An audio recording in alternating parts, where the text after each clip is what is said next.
the goal has been to change this industry. And I know a few people have said to me, why don't you stop saying Africa and African design and black design and just do design? But everybody else is doing that. And I said, we're missing, and the goal is for me to fix it. And most of my friends thought it was an unattainable goal. Hi, everyone. I'm Amy Devers, and this is Clever. Today, I'm talking to furniture designer and maker Jomo Tariku. Jomo is an Ethiopian-American artist and industrial designer who's defining a new design language of modern African-themed furniture. His work has been acquired by several museums, including the Metropolitan Museum of Art in New York, the Los Angeles County Museum of Art, and the Baltimore Museum of Art, among others. He was recently awarded the 2022 Makers Award from the Black Artists and Designers Guild. And have you seen Wakanda Forever? If so, you've seen his work, because 12 of his pieces were featured in Hannah Beechler's production design of the movie.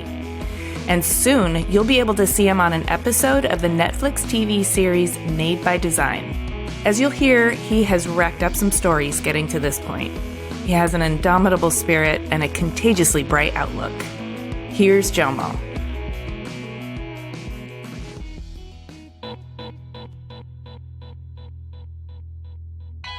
My name is Jomo Tariku. I live in Springfield, Virginia in the United States. My background is industrial design, and I have been focusing specifically on creating African-themed furniture for the last 30 years. 30 years. That's a nice long trajectory. I can't wait to get into that. But before we get into your professional career, you know I love to learn the person's whole story. Could we start with your childhood? My dad was a civil servant, worked at the Ethiopian embassy in Nairobi, Kenya.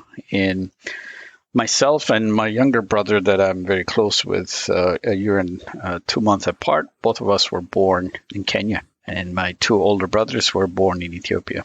What was your childhood like? Did you grow up in Kenya or did you grow up in Ethiopia?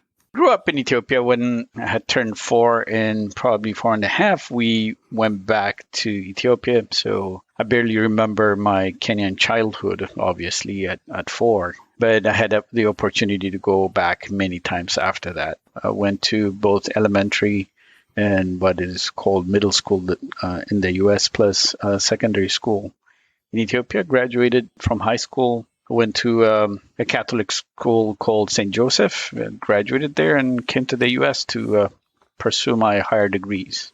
What kind of family dynamic would you say you had? Were your parents very driven, and were they encouraging you to excel academically? My father was a refugee when Ethiopia was invaded during Second World War, or the pre-dawn of it, by Italy for the second time. So he ended up going into a refugee camp in Kenya. Him going back as a civil servant was his second time in Kenya. His first time as a refugee, and in the refugee camp is where he learned to read and write for the first time. So the importance of education was extremely important to him, my mom, and it was drilled down into us. The great thing about both my parents, and I do hear this story from a lot of immigrants in the U.S. When kids start gravitating towards the arts, usually get lectured. It's like, I didn't sacrifice all this for you to study art or to waste it. In my family, I don't think I've ever heard that. So the only requirement is do well in school. So as long as you did well in school, them seeing me drawing or sketching was not as bothersome. Probably back then they didn't think I would pursue it as a study. Maybe that's why. I really believe partially is because my dad also had affinity of collecting artistic things that he has bought from markets wherever he traveled. So our house was full of very eclectic objects, mostly from Africa, but not specifically locked into that. And I'm not surprised when I discovered industrial design in the US and studied it. I never had a pushback from my parents saying, what are you studying? One could be because I think there was a misunderstanding what industrial design was. because I remember when my dad came from my graduation and speaking to a relative over the phone, saying, "Hey, I'm in the U.S. visiting," and I'm assuming the relative is asking, "Hey, how come you're here?" And I'm here for the graduation of my two sons. Again, me and my younger brother graduated the same year. We went to high school, the same grades. And he said, one studied business administration, and talking about me, he said, my son studied engineering. And I'm looking at him saying, I didn't study engineering. I didn't know. So it was kind of funny that he didn't have at least my dad didn't have the full understanding of that I studied industrial design. Is something I also discovered when I came to the US. I've never heard of industrial design. You know what? Even Americans haven't heard of industrial design. It's ridiculous to me. So many people that I've spoken to, first of all, yes, I can confirm the immigrants that I've spoken to have all confirmed your story. Yeah. But then also so many of the designers that studied industrial design that I've spoken to just stumbled upon it. They didn't even know it was something you could pursue until they stumbled upon it. So I'm actually really curious about the lead up to you coming to the US to study industrial design. Like, what were you doing as an adolescent that carved the path to making this decision? And here again, my dad, unbeknownst to him or either me, I think played a major role because while transitioning from 8th to 9th grade summer break and 10th to 11th grade summer break, he put both me and my younger brother into what would be considered in the U.S. an apprenticeship program. There was a very small wood shop that was punching above its belt for the size of the shop right in our neighborhood. And he knew the parents of the owner. So he took us over, one reason being, hey, this will keep you out of trouble during summer break. But for both me and my brother was something to do during those breaks because my dad was extremely strict. I don't know how to describe it in the U.S., but we couldn't leave our compound. You had a villa, you have a compound, it's gated. So trouble is outside the gate was his approach. So this was like freedom for us. It was something to do, but it ended up being a great experience looking back. I think that played a role. Me out of boredom during summer break, sketching things around the house, specifically objects and furniture pieces, played a role. And all of this, I think, added up to me going into industrial design. Now, I did say earlier, I was introduced to it once I came to the U.S. I did not know, and I didn't come to the U.S. to study industrial design. I was in small Christian college where one of the professors was hinting, if you're painting as an elective, and she kept on saying, if you're good at painting like this, why aren't you pursuing it full time? So that led to me heading out to University of Kansas with my older brother, trying to another summer break thing after a year of study, trying computer science first and not doing very well at it. We went to University of Kansas, hoping to talk to maybe 5 or 6 professors in the art and design program. But lucky for me, only one professor was available and had his office open and welcomed us in. And he ended up being an industrial design professor and pretty much printed out and gave me what industrial design meant. This is 1988. Nothing to Google and find, but to read this thing. And, this is what I pursued after that. So how many of your family are in the United States at the time? Just you and your older brother, or you and your younger brother? Yes, there would be 3 of us. And all at University of Kansas? No, I ended up transferring, and my older brother obviously by then had graduated, and my younger stayed at the other college that we were going to. Obviously, you kind of got in through a loophole if your dad thought you were studying engineering. But did you experience full support from your family, even to make the shift from Ethiopia to the United States? Yeah, surprisingly, yes, because I think they also noticed, one, I was happy doing that, and I was actually excelling at what I was doing. Yeah, okay, those boxes are checked. Those are the important things. Yeah, even when, art school is very expensive. So when I ran out of money, the support was there also. Full support, 100%. I'm happy to hear that. And tell me about your experience both in the United States. Was there culture shock, but also in the industrial design program? Did you feel like you'd found your thing? I did. I enjoyed my studio classes, even though it was a new experience. I did struggle with when it came to doing shop work, even though I did that apprenticeship thing as a kid. One thing the shop owner made sure was we did not touch any powered machines. It was all hand related. So transitioning to, walking into a shop and doing model building was a challenge for me. Yes, I can come up with the ideas and I can sketch them. It was a struggle there. On the flip side, I was an extremely driven person. Had never used a computer, for example, when I came to the US, but picked up 3D and CAD and all those things pretty quickly. All self-taught during summer breaks on my brother's computer. Yes, there were challenges, but I felt like nothing I could not overcome by if I had to stay up all night and doing it. Yes, there were times I would stay until 3 a.m. or something in the morning in the studio, and I'd be the only one there, or one or two of us would be. Then it was, walk all the way to our apartments, a couple of times being chased by a dog. So, so the challenges for me was part of the initiation, I guess, into the thing I wanted to do in the future. But on the flip side, I was the only Black student also in the program until my senior year. So until end of 93 was when I saw another industrial designer, I guess, in Studio One. So that was a huge gap. And this is something I continuously saw in my profession, either within the furniture world or the industrial design world, even up to now. Yeah, it's definitely an issue. I teach at a university, and sometimes some of our Black students have very legitimate issues of not feeling supported and or like they have a community that they can resonate with.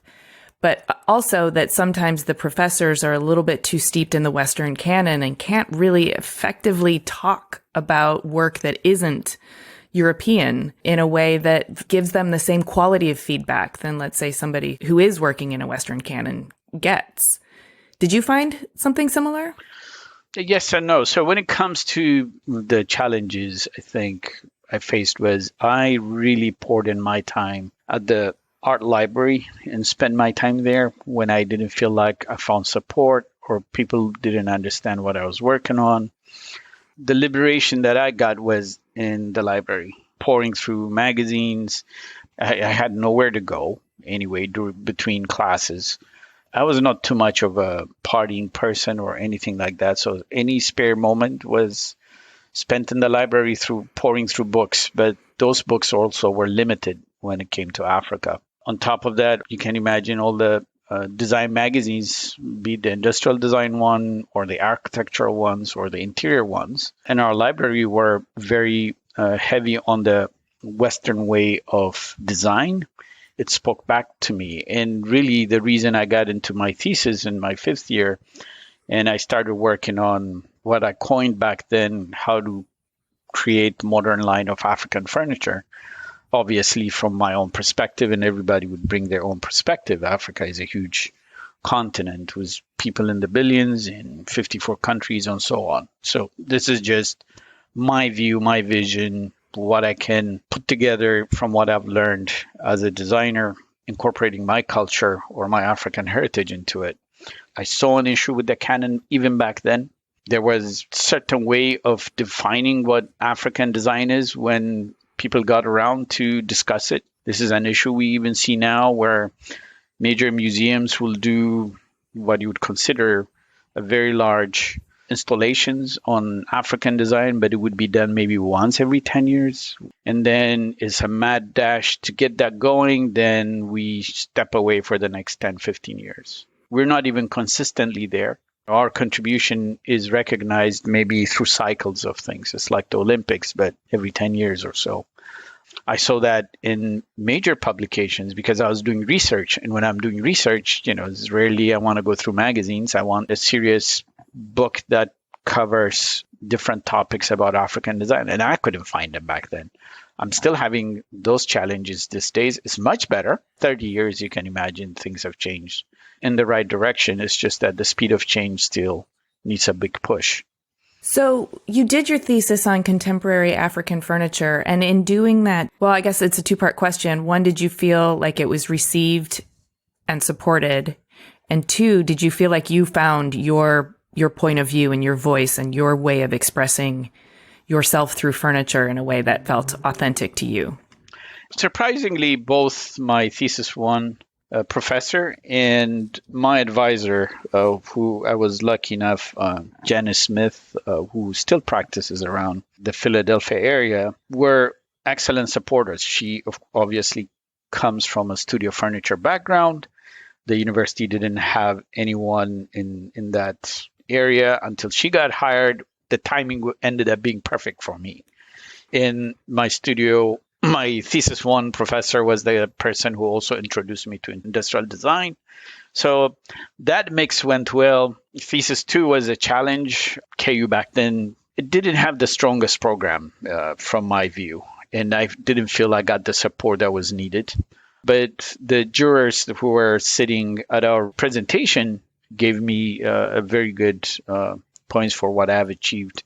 So in a sense, maybe not everything went well, but looking back, it started my journey. That was the first pin I put down on this journey. So it started back in '92, as thesis one, just doing research, then was into prototyping and making the models and doing the 3D stuff.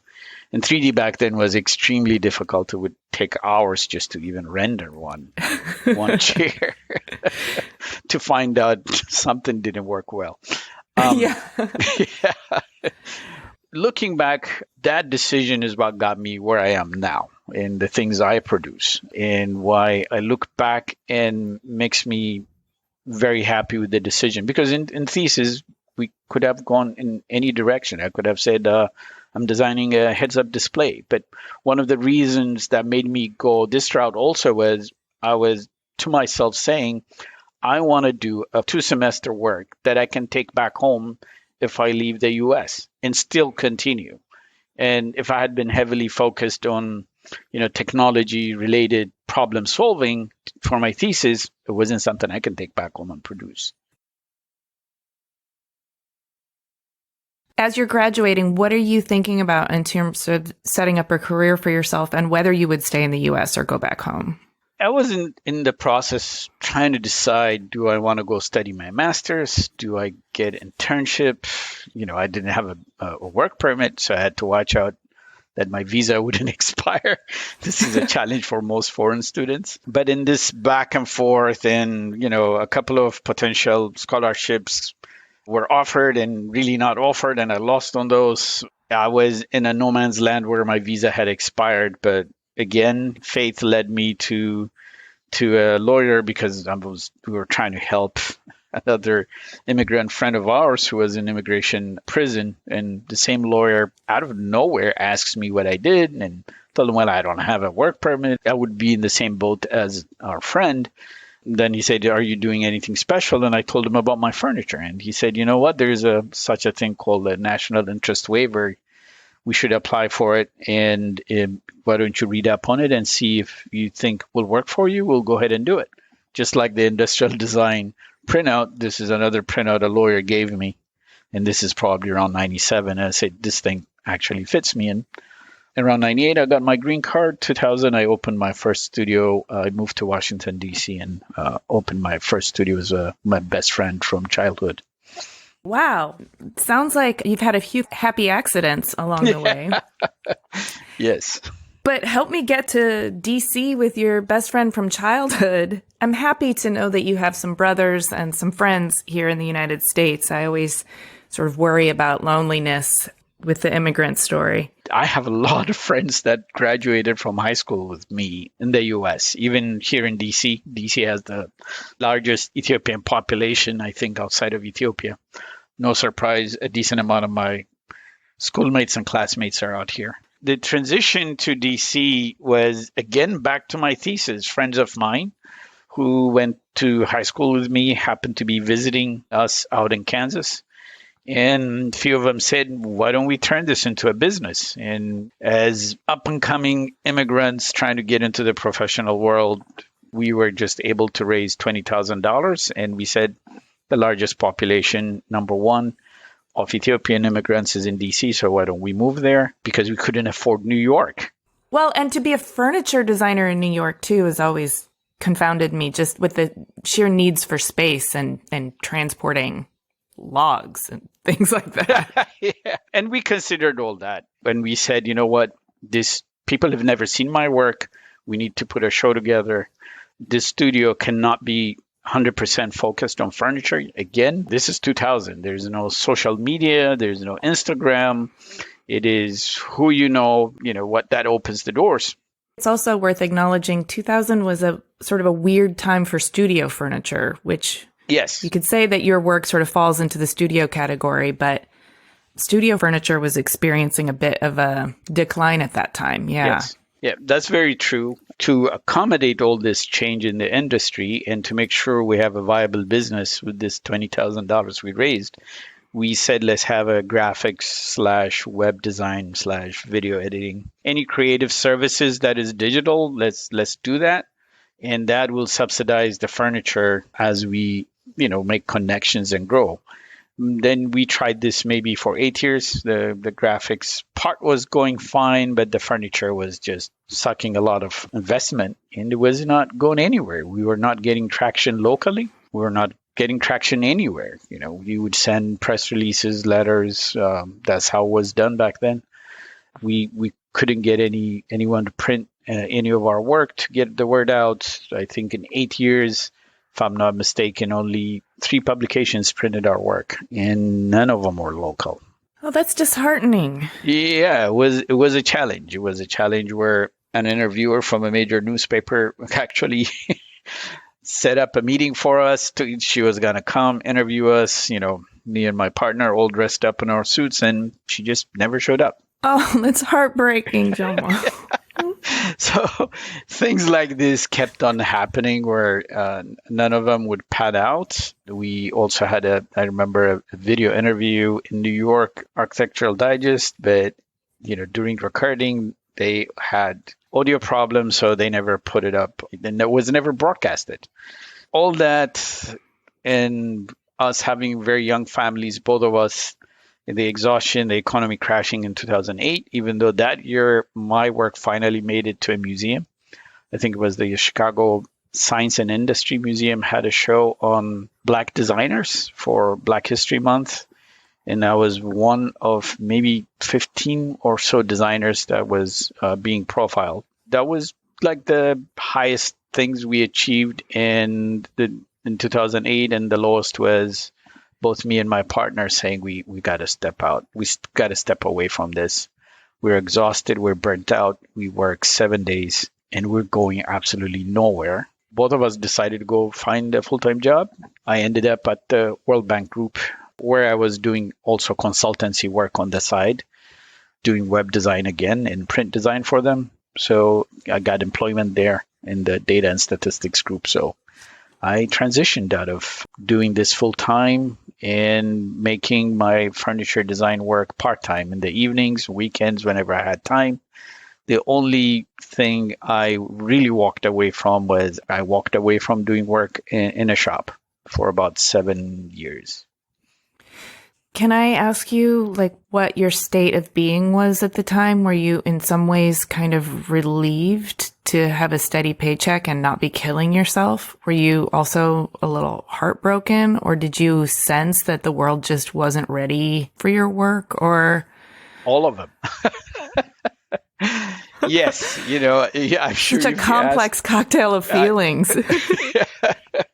I really felt deflated that I thought I was doing something unique. Everybody in the industry kept on saying, if you're doing unique work, if you're doing high craft, specialized work, that should open all the doors. And none of that was happening. I felt like our industry was a bit fake. I kept on saying, and sometimes up to this day, I keep saying, what else do I need to do to get this ball to the next court? Because it's extremely difficult. And I know everybody says it's all about talent. No, it's not. I really feel it's mostly about who you know and some talent. Yeah. And then sometimes I think it's also about trends and timing. And I understand that could play a role. My timing maybe was off. I've been saying that we've been missing from the design canon. The global south has been missing. I was hoping to be that voice with other people, but again, social media not being robust at that time, there was no one to collaborate with. So, I felt like, Moses in the desert. I'm by myself. I feel like that you were too. Yeah. Well, you also mentioned you had a young family. So can you tell me what was going on at home? I had my first son in 2005 and one followed 2007. So I have two sons. And again, you worry about family, you worry about healthcare and everything else. You as a single person, especially being an artist, you tend to be extreme risk takers, including financially, not only health-wise. And those days could not continue for me. And I do have my oldest son is a special needs son. So I really needed to be cautious about the steps I was taking, that whatever I was doing should be agreeable to the whole family and not myself. You sound like a great dad and a good guy, Jomo. Thank you. But I have an amazing wife who's been extremely supportive. Even when we started my business in 2000, we were dating. She's been fantastic throughout. And even now, when I stepped away from a very nice job at the World Bank to pursue this again, she was one of the driving force behind the scenes saying, you should go for it. You have something special to communicate to this world through the pieces you're doing. So, well, she's right. I'm glad you have somebody like that in your corner. Yeah, same here. So you had a nice job at the World Bank. You were a data scientist there. Yes. And then you just mentioned Take Two. You got back into the furniture game almost 10 years later, right? So 2008 is when I got at World Bank, and 2021 was when I left my day job from the World Bank. I took early retirement and walked away to pursue this full time because, to be honest with you, I couldn't do both jobs. I couldn't do the evening work of the furniture and weekend, raise a family, and also keep a full-time day job. So it was time for me to leave. No, thank you. That's too much. Yes, no human can do all that. Yeah. And it was an amazing job. And I was never a data or a numbers guy. One reason I gravitated towards design was kind of, I think, unconsciously walk away from that responsibility. But on the job, I learned a lot of things. I learned a lot of tools. I saw how people did analysis. So I extracted all that knowledge and still use it for my own research. One of the things that put me on the map, other than working through the Black Artists and Designers Guild, was the research I did on Black designers who are licensed by furniture companies. Yes, I learned about that. I'm excited you're going to tell us this story because I think it's really important what you did there. Oh, thanks. What I learned at my day job is important. If you have data, you can tell stories using data. So that's exactly what I did. You would see it in various design channels or outlets or mediums when Black designers or designers of color say there are issues. People would assume or comment that it's a frivolous thing. It should always be about merit and so on. And I said, you know what? One way to push back on this silly argument from my point of view was to actually present you the data. Yes. When I say I go to trade shows and I don't see anyone that looks like me, unless we're the security or the janitorial services or salespeople, and I mean it. It's because I've witnessed this. I have gone to enough of these. But, I said, I'll show you even the companies that all of us admire. And I admire these companies. I have their catalogs. I have them in books and everything. Like every designer, we appreciate everybody's work. It's just that we're missing. So one way to demonstrate that was to actually go and scrape all the data because, lucky for me, major furniture manufacturers use their designers as a brandable way to market things, and they list them. So that's all I did. I extracted that data and published it. And I just wanted to see, again, it's not 100% accurate way of doing a survey, but, no one was going to give me their internal data. So, I had to use some kind of a guerrilla tactic to find out this stuff. And initially it didn't get any traction, but because it was part of a presentation I did at Princeton African American program, and I sent it to a journalist. The journalist reached out to a few companies to comment on it. Nobody commented, so it couldn't get published. Unfortunately, after the murder of George Floyd, a few of these companies started publishing, the black squares to be supportive. People started challenging them, and the same journalists reached out. Now those same companies were commenting, saying we need to improve. And that's how the data story got out, and it became a topic of discussion. And the data, just to sort of illustrate it for our listeners, is you scraped the websites of a lot of major furniture manufacturers for collaborations they were doing with designers. And you counted all of those up, and you also counted how many of them were with Black designers. Correct me if I'm wrong, but as of 2020, you had counted up 4,417 collaborations, of which only 14 were with Black designers. That's probably it. I know different magazines might have interpreted that data differently, but at the end, it was 0.33% collaboration out of the 150 slightly plus. Now, I've not done the survey again. I know a few journalists reached out again saying if I've done it again. And my response has been, look, I don't have the resources you have. Why don't you do it? I just showed you how to do it as a single individual designer. I love that response. Yeah. But what I think is so important about you doing that initially is we all knew there was a problem, but it hadn't been how bad adequately named. It hadn't been adequately quantified. And also, we hadn't had it spelled out for us in terms of the numbers. But once it was spelled out in terms of the numbers and the different manufacturers, everyone can assume their own responsibility a little bit more easily. And I'm not sure exactly why that is, but it's almost like in psychology, when there's a weird feeling that you have, but you don't have a name for it, it's almost hard to own that feeling until it's been named and you go, oh, this is the thing. Other people understand it. We can have language around this. We can talk about it. When you brought up the data like that in the numbers, it clarified for so many people, not just that there was a problem, which we all knew, but the depth of it. And also how simple it could be to make those numbers better. Like one design collaboration at a time. We can just start ratcheting up that 14 to a much higher number. And that's the easiest, most effective way to start solving this problem.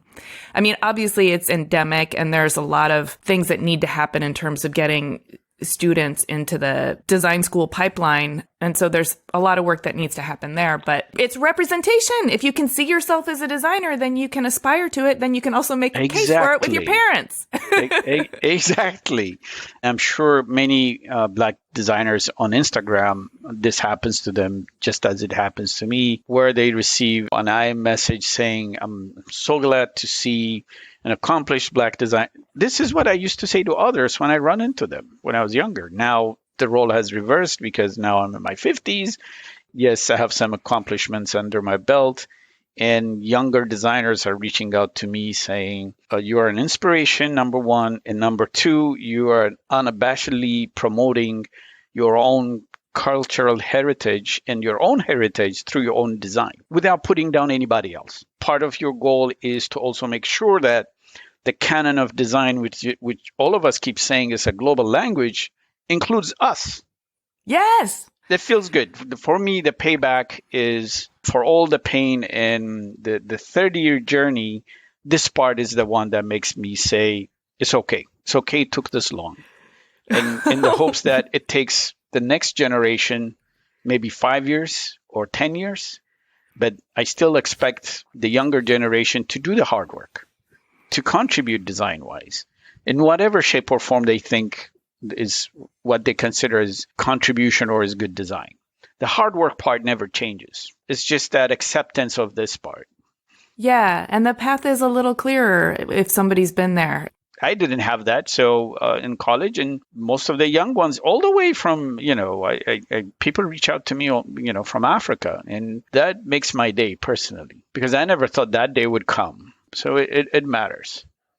You never thought that day would come, really? How did you stay doing this for 30 years without a kind of hope? I've always known from the moment I did my thesis, I said, this is it. This is what I want to pursue for the rest of my life. I've found the thing I want to leave behind as a legacy. And the goal has been, even as young as I was back then, was to change this industry. And I know a few people have said to me, why don't you stop saying Africa and African design and black design and just do design? But everybody else is doing that. And I said, we're missing, and the goal is for me to fix it. And most of my friends thought it was an unattainable goal. For some weird reason, though, I thought even when I was working at World Bank, my intention was when I turned 65 and I retire, I am going back to this thing. I'm not letting it go. Lucky for me, things started picking up. And again, I'll go back to being part of the guild. The guild played a major, major role. So you're referring to the Black Artists and Designers Guild, founded by Melanie Barnett. Yes. But also co-founded by several others, including yourself in 2018. Yeah, and Melanie and the other co-founders were struggling with similar things. Yes, they do all the hard work, and the recognition wasn't there. The things we were doing were not being published or promoted. We're not being invited to events. And one event that year didn't invite any Black designer when there were almost 100 of them invited either as moderator or panelists. And that's in New York. So that was the impetus to get the guild started, and Melanie reached out. I only knew Melanie's work. I'd never met her before, and she tagged me, and that relationship started. And the reason I jumped into that was because of my own struggles. I went absolutely nowhere. And once this collaborative efforts and focused work we started doing, putting shows together, pursuing editors to look into our work, asking to be on the table for recognition of our designers, things slowly started moving in the right direction at a much higher pace than it used to, because I would get maybe before that one publication every 6 months. And that was like saying, okay, positive movement, but it didn't impact me enough to leave my day job. But after joining the guild and doing all this and participating in few shows where important things happened, my career started changing. The recognition for my work came by. And, in the year and something ago, the first museum acquisition happened. And the first museum acquisition came from the Met. Met. It was, yeah. The Metropolitan Museum of Art. No, that is quite something. Yeah, it is. And to a point when I received the email from the Met inquiring about my work, my response was kind of, is this like personal purchase or this is for the museum? Because I couldn't believe the first museum that would want to buy my work would be the Met. Maybe a local small museum and then slowly grow. And I didn't have gallery representation. So I found the request stunning, but that opened doors into other museums looking into my work and getting to other major museums. Yes. Now you've been acquired by LACMA, the Smithsonian, Baltimore Museum of Art, Denver. The Mint. Yeah. So, yeah. Yeah. Congratulations. Thank you. So this has been almost 2 years of amazing journey. Capping this year was the Black Panther Wakanda Forever, using 12 of my pieces for their stage design. I know you can barely see them, but for me, it's just, I can always aspire as an artist. If you ask me, where do you want to be at the end of your career? I would have say, I would love to have my work in a museum, dead or alive. But in a movie, no, that was not even, on my radar screen. But still, if we're talking about changing the canon, like we have to look at Black Panther and Hannah Beekler's work as a production designer as an absolutely stunning and important and powerful representation of a kind of Afrofuturism that is opening hearts and minds and giving lots of people something to look forward to. Exactly. To be included in the overall scheme of furniture and objects and things that make up that world and be locked in that history now and part of that world, that's amazing. That's super exciting. It's amazing. It's amazing to me and my family in general and every friend and colleague that has collaborated with me. So It's been a fantastic journey. Again, it makes you forget all the disappointing things that have happened all the way to here. There's still a lot to do for me as a designer, but the work will continue. Hopefully, more movies, more acquisitions, but most importantly, again, I go back to changing the canon. I don't want it to be a one-person journey. To this point, me and another designer, Norman Teague, another Black designer, we started building a database of Black artists. So when museums and sometimes publications seem to focus only on few, we send them the list saying, you need to look into other artists and designers we know. And again, I'll admit that list is not complete, but we've reached to almost 80. We've been lucky enough that magazines reach out to us, museums reach out to us, and we are trying our best to make sure it does not become a single person's journey. We can't change the canon if we do that. We'll have a great career, I'll admit, but that's all it will be.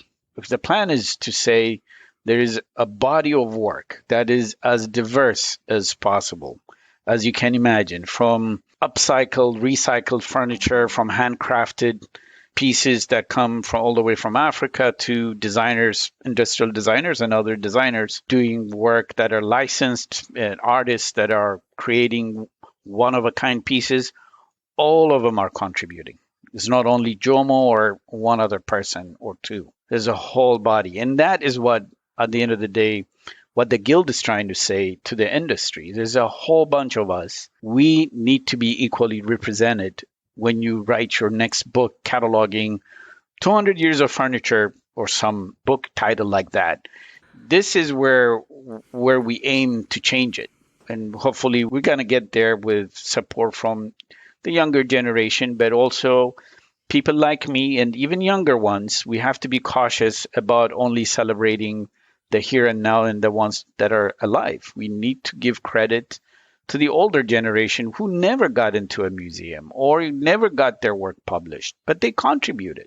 Yes, and I also feel this way in many different cultures. The craft traditions that are really inherently included in design frequently get not acknowledged or somehow disavowed of, as though craft isn't as important as it is. And this is the reason always interviews like this, they would ask me, who's the designer that influenced you the most? Believe me, I can name few. But I intentionally say the people who influenced me are the people who I've never met, the men and women who created the clay potteries when I was growing up, or the wooden stools and the different utensils and everything. They didn't brand, they didn't sign, they didn't do anything. But I'm basing my work on their contribution. So at minimum, I have to acknowledge that, because without them, I don't have a career, to be honest with you. So it's not that I don't want to celebrate another well-known designer. I would love to, but they've been celebrated enough. I think the ones that have lost focus here are the ones that have done this with their own hands. So I prefer to pay homage to them and give my credit for who I am and where I am to them, even though I don't specifically have one craftsperson working on a specific thing. But there's a beauty to your work that does feel kind of timeless. A, because it's so beautifully made and you can tell the craft in the work is of the highest quality. B, there is a genuine, authentic synthesis of a real point of view that doesn't feel like a reductive Western take on what African is supposed to be. Yes. And glad you said that. And there's a timelessness that comes from, I think, a mix of techniques that are, some are probably as old as humanity and some are probably modern because, you know, you filter your point of view through a very contemporary lens. But the marriage of all of it comes together in a very like symphonic and beautiful way. And I think that's what gives a lot of your work such gravitas, is that it not only does it feel so authentically you, but it feels timeless in its craft. I think the craft piece of it is very important. It's very important. And to be honest with you, Amy, I can't say it any better than what you just put it. Because that's, you know, again, that's the intention. Me marrying what I grew up with and that has influenced me with my industrial design background. Even though I went to school to study fine arts and then changed to industrial design, it's a marriage of all these. And like I said, in our house, we had Norwegian furniture, we had Persian rugs and things from Indonesia, tables and lampshades. And, it was an eclectic collection. That sounds amazing. Yeah. So it gave me appreciation while I didn't know the word, design is a global language back then. It was sitting right in front of me. And I grew up with that. Me synthesizing all of these things into the new things that I'm creating, unconsciously, my designs tend to have clean lines generally. And I love the result. It says, this is me. This is my signature pieces. This is how I interpret things. And another designer will go a different way. Maybe theirs is more organic or sculptural. So this difference is what I want the world to understand and capture. We are very diverse as designers, as it should be, and which is true even within the Western world. This should be acceptable for us, and not everything has to be animal print and masks. And this is the Western definition of what we Africans produce.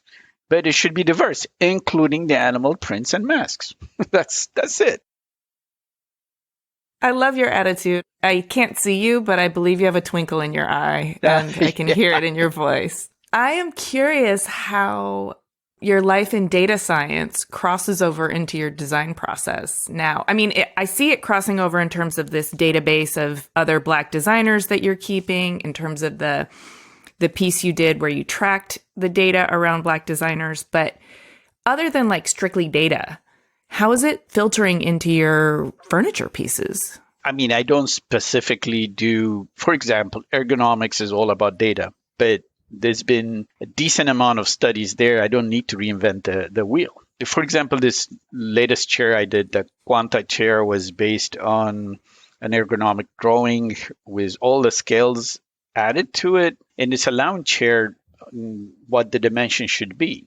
So for me, initially, I used those dimensions to make my new chair ergonomic. The thing I didn't incorporate into it was that my chair doesn't have an armrest.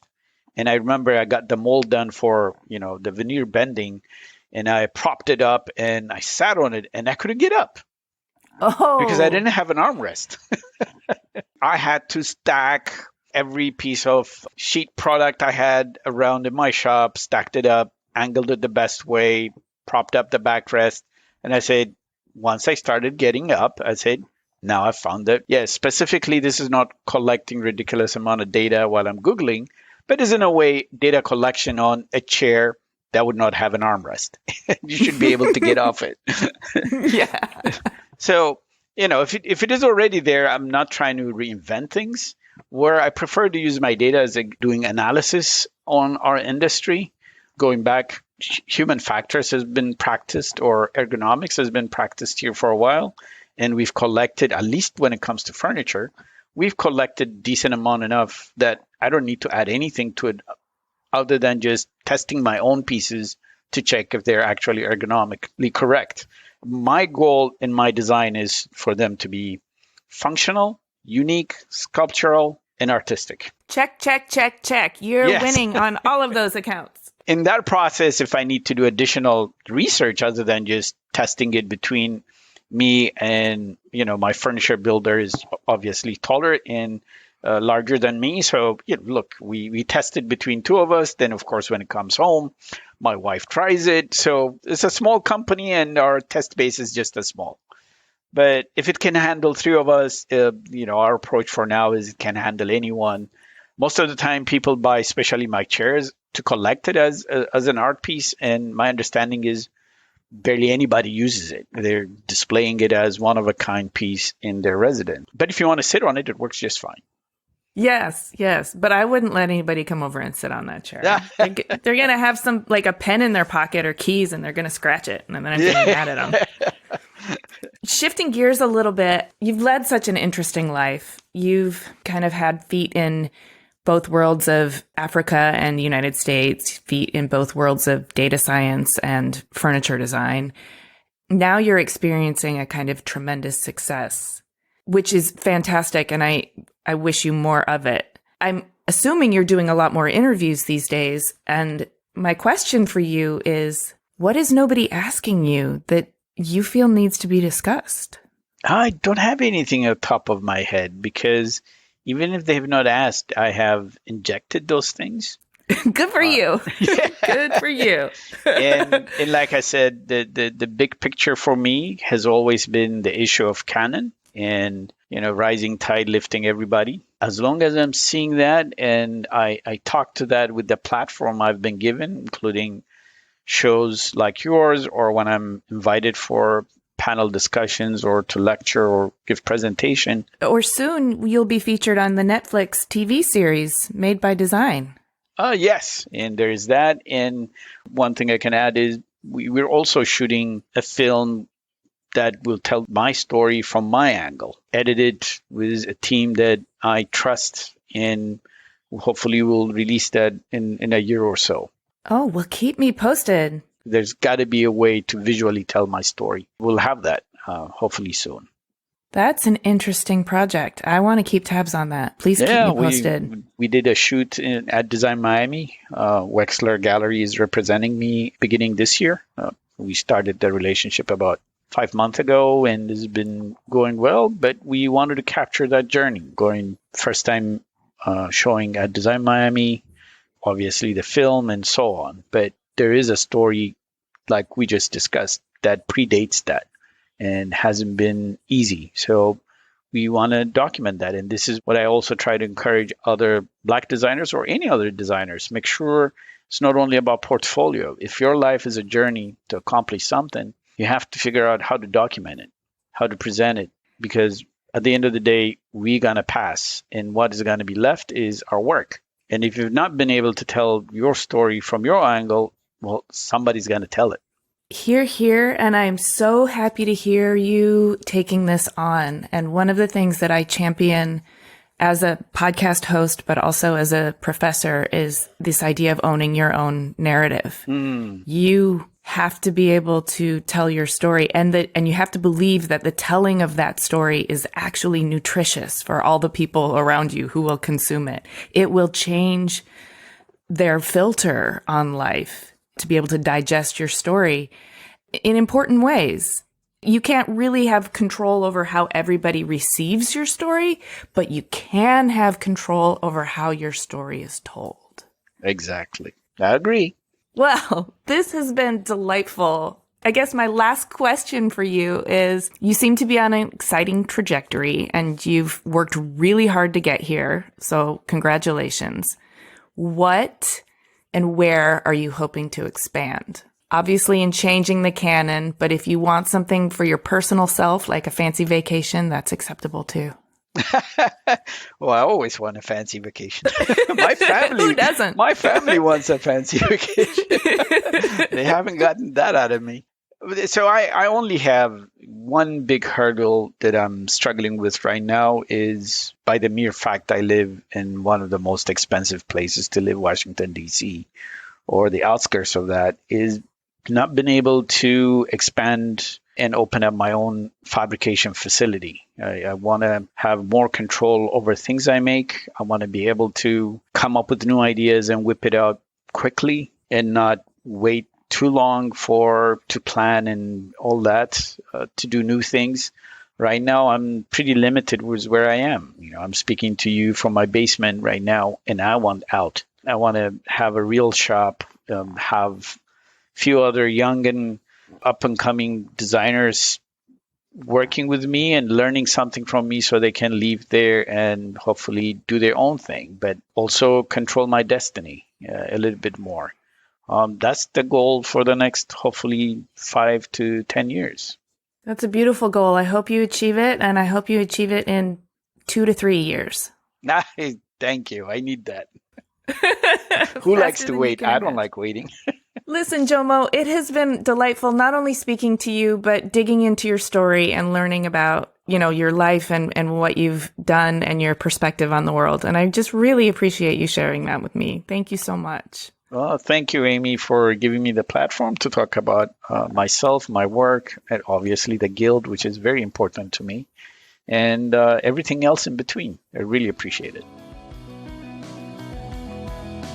Hey, thanks so much for listening. For a transcript of this episode and more about Jomo, including images of his work and a bonus Q&A, head to cleverpodcast.com. You can listen to Clever on any of the podcast apps. Please do hit the follow or subscribe button in your app of choice so our new episodes will turn up in your feed. If you can think of 3 people who would be inspired by Clever, please tell them. It really helps us out when you share Clever with your friends. You can tag us on LinkedIn, Instagram, and Twitter. You can find us at Clever Podcast, and you can find me at Amy Devers. Please stay tuned for upcoming announcements and bonus content. You can subscribe to our newsletter at cleverpodcast.com to make sure you don't miss anything. Clever is hosted and produced by me, Amy Devers, with editing by Rich Straffolino, production assistance from Ilana Nevins and Anushka Stefan, and music by L1011.